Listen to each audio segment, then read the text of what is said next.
like to now introduce Raj Mann, who works for YCEDE. We've done lots of talking about YCEDE and the support they've given Sikhs in Academia with yesterday's very successful PhD conference. YCEDE has been instrumental in providing financial funds to help us support these PhD students, and that's been quite wonderful. Raj Mann has also now joined the Sikhs in Academia exec with us as well, so we're looking really forward now to kind of that collaboration and that kind of insight that Raj is going to bring to the table. So without further ado, Raj, off you go. Thank you very much. Thank you very much. So yes, as Mungalpreet said, I'm Raj Mann. I'm the YCEDE, whatever you want to call us, project manager. So that stands for Yorkshire Consortium for Equity in Doctoral Education. So that is a 5 Yorkshire University consortium made up of the University of York, which is where I'm from, and we lead on the project. University of Sheffield, University of Leeds, Sheffield Hallam and Bradford University. So we are Research England and Office for Students funded, so we're an externally funded project, and basically to try and increase racial diversity of PGR, PhD students. So I work in the research space and I've learned so much over this last nearly 4 years.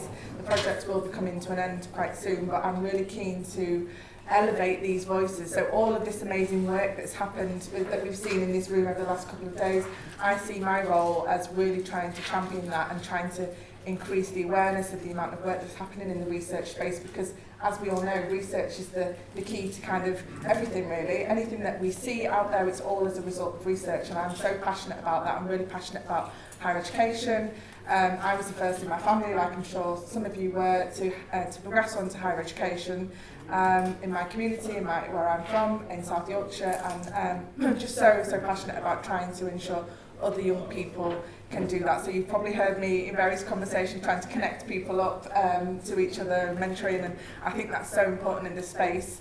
So I've actually got a legal background, so I did my law undergraduate degree at the University of Sheffield, and then I went on to do my master's and my legal practice course in Leeds. So very much Yorkshire based, but I'm really passionate about education and academia, so that's why I've really wanted to join, and I'm really proud to be a member of the Sikhs in Academia committee as well. So just a little bit about me, and you've got my QR code there, so I shared my little handy trick with some of you yesterday, and so I would also advise you all to do that as well. Get connected with people, because I think it's been said a few times, that's really important to get your name out there if you are doing this research, or if you're a prospective student as well, trying to get secure funding. So I'll tell you a little bit more about my project in a second, but securing that funding for a funded PhD, that's really difficult to do, but there are ring-fence schemes out there in different universities, so if you are looking for certain funding and you are interested, or even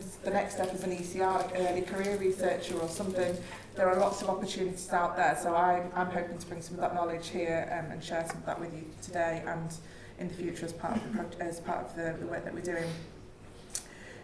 So I have to do a little bit about YCEDE because we've sponsored Sikhs in Academia, but if you want to sign up to our newsletter and follow us on LinkedIn as well, again, that's where you'll hear about some of these opportunities. So if you are wanting to do a bit of extra research and bring some of what you've all been doing in various disciplines, there are sometimes opportunities to kind of collaborate, or I can try and champion some of that as well. So have a look on there, and please do sign up.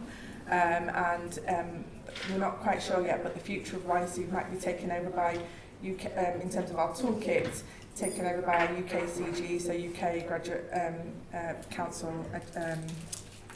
So yeah, please have a look at our LinkedIn pages and other social media. So just very briefly a bit about how these projects. So YCEDE is one of 13 funded projects across the UK, funded by Research England and Office for Students. And basically, again, as we've said, as we've heard a lot throughout this conference, there's a huge award attainment gap as well for racially minoritised PGRs or prospective PGRs. So there's been lots of research done that shows that we don't have that representation for Black, Asian, minority, ethnic, and I say that in inverted commas because there's lots of debate about the terminology, but And that obviously includes Sikhs, you know, in academia, in academic spaces. And I don't see a huge amount of representation in where I am, you know, in Yorkshire. I know there's a little bit more here in the Midlands, but I'd love to see that increase, and that's what I'm hoping to be able to bring with my experience. So we know there's a gap. We know there's lots of data to show that gap. So, you know, how do we try and ensure that we are trying to improve access to doctoral study for those ethnically minoritized groups. So there are lots of partners that we've got as well. So as well as the 4 other Yorkshire universities, we've got lots of centres for doctoral training and doctoral training partnerships as well as part of this. So there's other opportunity to try and connect you as well if you want to reach out to me. So just a bit about what we do. We've done lots of things as part of the project. So we've had over £4 million for the project, and that includes trying to increase internships. So anybody that's interested in trying out kind of what research is like, we've offered, and I've shared that with SikhsInAcademia as well, and we can share that more widely if you are interested in trying a research project in kind of from a legal perspective, or, you know, a scientific, social sciences, whatever that is. There are lots of different opportunities, so I've shared that, and hopefully if you know anybody else that is interested in research, you can share that more widely. We've been looking at the fairness in and the transparency of recruitment and selection processes at PGR level. So we often find for undergraduate, there's the UCAS system, it's really transparent, but actually at PGR level, in a lot of cases, people are given a bit of a tap on the shoulder, and it's your connections and who you know, but actually that's not fair. And so there's been lots of research that we've done in terms of how to ensure that they're more transparent. So there's lots of recommendations that we're going to be making, so institutions, organisations can embed that. And then also scholarships. So we've offered a huge number of scholarships to racially minoritized, ethnically minoritized PGRs for those that haven't been able to secure funding, and we've offered a huge fully funded ones that have cost, you know, £70,000-80,000 for each student. So we've been able to increase the diversity, and this is what we were talking about yesterday. You know, the diversity, that's the first bit, positive action. So saying we need, you might have seen in application forms that there is positive action. You can have that exception under the Equality Act if you can show and prove data for why there's underrepresentation, and that's what we've been able to do. But there's still a huge amount of work to be done in terms of changing the culture. And we've talked a lot about cultural competency and other things that various speakers have spoken about, and I'd really love to share some of the things that we've talked about today in ensuring other universities are embedding that in their EDI policies, and ensuring that Sikhs are really kind of well understood so that we can provide the support. We talked about the chaplaincy services and all the various things. It would be great to bring all that together. And a big part of what we're doing is data.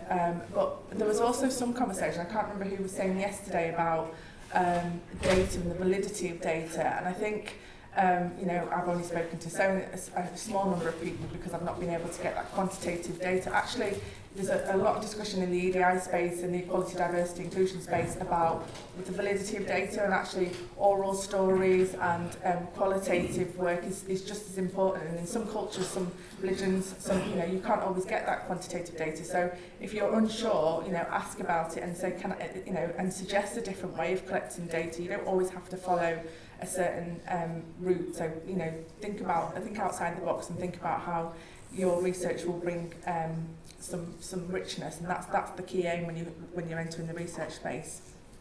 There have been a huge amount of achievements that we've had throughout the time for YCEDE in terms of we've had our first Chancellor at the University of York that's a female black Chancellor, and lots of successes for awards for students and inclusive impact awards that we've had.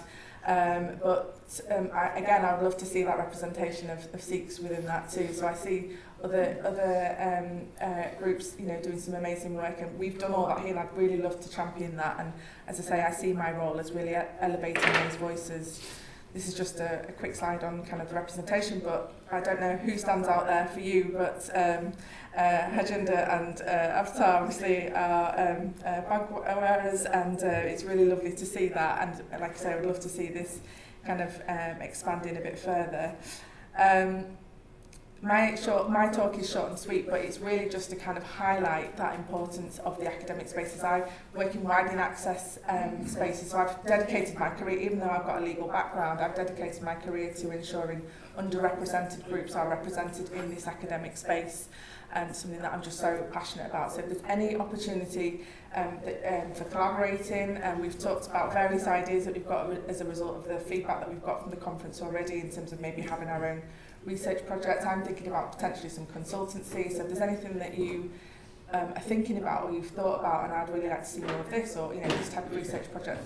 I know about how kind of grants work and different pots of money that are available, so if you are thinking about something, I'd really like to try and support you with that. So please do reach out to me if you'd like to know a bit more, if there's anything that you're just unsure about and you just don't quite know how to access certain things within research, in the research space. So my team actually sits within the research culture at the University of York, so I see all those conversations that are happening, and a lot of that you need to be able to prove equality, diversity, inclusion in your work. So if you are wanting to do that, I can share some expertise on how we ensure that happens. So very short and sweet, as I said. If anybody has got any questions, are we doing that later or are we doing that now?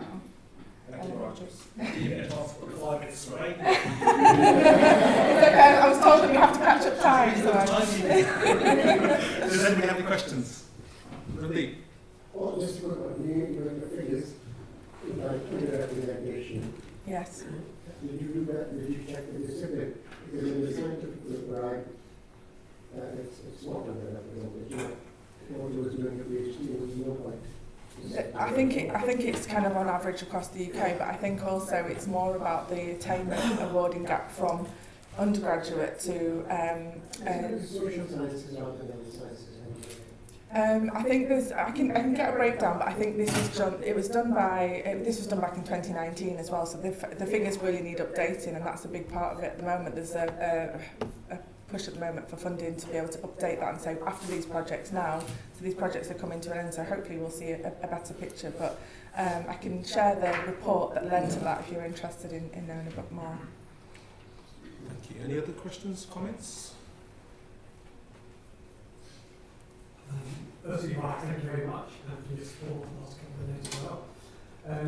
Just an observation, given what's happening on the other side of the Atlantic, with the attack orthodox on the DEI, have you started to witness any of that in your circles?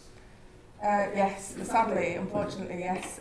So we have, obviously, everyone's talking about Trump, and people have actually now started calling it DEI, which I'm saying, no, it's still EDI, we're in the UK here, and I keep hearing about, it's going to infiltrate into higher education, into academic spaces, but actually I keep talking about the fact that we need to be more proactive and saying, no, we're not actually going to let this happen. We're very reactive in this space, and I think we often say, and what can we do now? There's a problem here at our door. Let's now try and champion that and say, well, look at the richness and the amazing work that we're doing and how much it's needed, and the research space and academic space in particular. That's so important. And I think by us, bringing all of this and showing actually, why should it just be a Eurocentric view? It needs to be representative of all samples, all kind of types of people from all backgrounds. So yes, we are seeing it, but I obviously can't do it alone, but we're definitely having those conversations in research. I was at a conference, a Research England conference the day before yesterday, and there was a lot of conversation about it. But I think it just needs, rather than accepting that, us to keep challenging that collectively, to keep saying, we're not going to allow this to happen, and we need to continue this work, basically. Absolutely. Thank you very much, Raj.